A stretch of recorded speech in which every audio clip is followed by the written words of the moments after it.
Fala pessoal, Gabriel Martins aqui para um episódio emergencial do podcast Cara dos Esportes sobre NFL. Acabou uma das maiores novelas aí dessa off-season, que tem sido uma das grandes novelas dos últimos anos da NFL, que é o futuro do Aaron Rodgers, né? E o futuro dele tá ficando cada vez menor, mas ainda assim ele recebe interesse dos times e agora ele comunicou ao Pittsburgh Steelers que vai assinar com a equipe, vai participar do minicamp, né, que é um período de treinamentos na off-season, que é obrigatório para os jogadores, né? São 3-4 dias ali, que a gente esperava que isso ia acontecer, que o Aaron Rodgers eventualmente assinaria com os Steelers. Ele falou que ele estava resolvendo algumas questões pessoais e tal, e ele esperou eu estar aqui viajando. Eu estou gravando aqui sentado no quarto do meu hotel, aqui em São Paulo, e eu achei que merecia um podcast emergencial para eu falar que não vai dar certo. Não vai funcionar. Assim, você acha que o Aaron Rodgers, aos 41 anos, vai voltar a jogar no alto nível que a gente já viu o Aaron Rodgers jogar? Não, nem perto disso. Ele ainda é um quarterback capaz. Eu ainda acho que quando eu fizer aquele exercício do ranking dos 32 quarterbacks entrando na próxima temporada, eu acho que ele ainda vai estar perto ali dos 23, 24, por aí. E você ser o 23º ou 24º melhor quarterback na NFL é bem lucrativo ainda.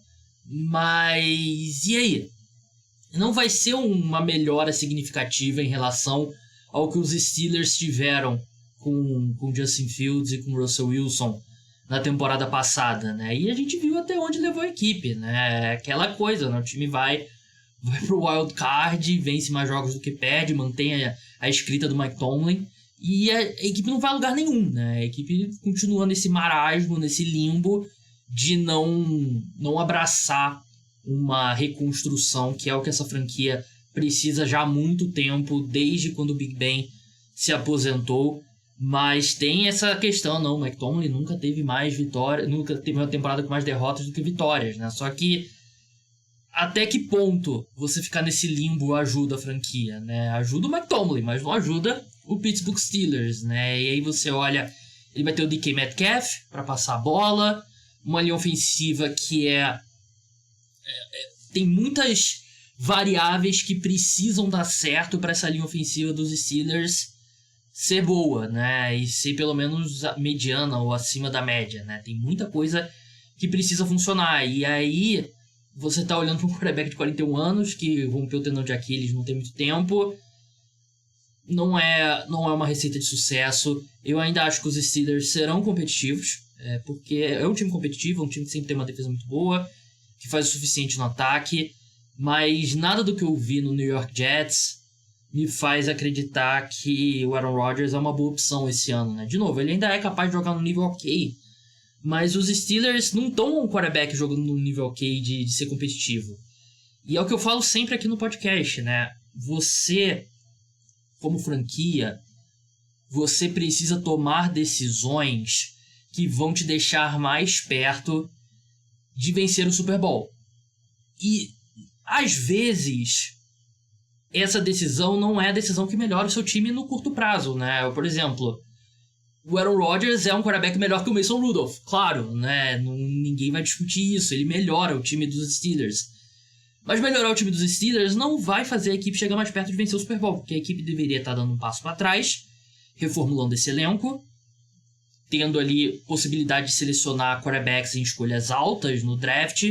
E não é isso. Os Steelers se recusam a fazer isso e o torcedor paga a conta de ficar nesse marasmo, né? De ficar ali, o time, beleza, vai ser a seed número 7 de novo para levar outra porrada no wild card, né? Não tem nenhuma condição de fazer qualquer coisa nos playoffs esse time dos Steelers, né? Mas ainda assim, por default,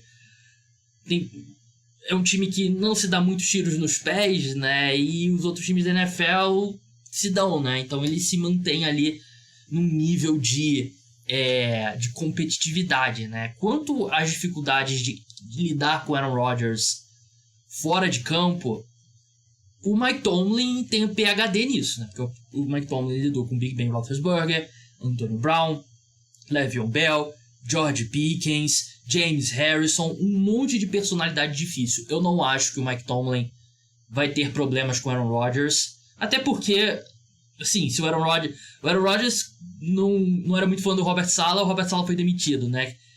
Ele não vai conseguir fazer o mesmo com o Mike Tomlin, né? O Mike Tomlin estará lá no Pittsburgh Steelers depois que o Aaron Rodgers sair, então eu acho que vai ser mais uma conversa de adultos ali, dois caras que sabem. O Aaron Rodgers, espero que entenda o ponto que ele tá na carreira, mas sei lá, cara, eu acho que é péssimo o Pittsburgh Steelers, péssimo, não acho que a equipe vai a qualquer lugar com o Aaron Rodgers, e ela empurra uma inevitável reconstrução que esse time precisa fazer, né? E do lado do Aaron Rodgers, um dos maiores quarterbacks de todos os tempos. Eu fiz o ranking dos maiores quarterbacks de todos os tempos em algum momento da off-season, e eu não lembro agora qual exatamente a posição dele. Ele ficou no top 5, se eu não me engano. Se eu não me engano, ele foi o 5º colocado. Um dos maiores quarterbacks de todos os tempos, né? E claro que deixa um gosto ruim a forma como tá terminando a carreira dele. Deixa, né? Mas quarterback em geral, eles nunca...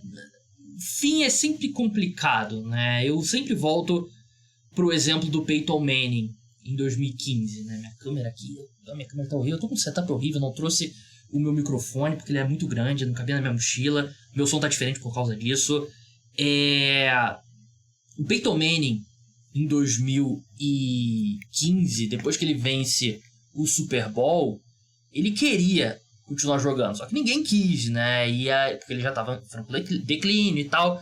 Então ele meio que foi aposentado pela NFL. Não foi o Peyton Manning que se aposentou.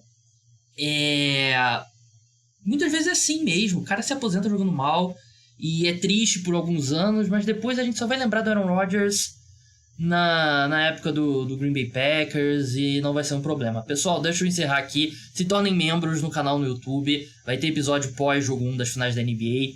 Um grande abraço a todos. Tchau.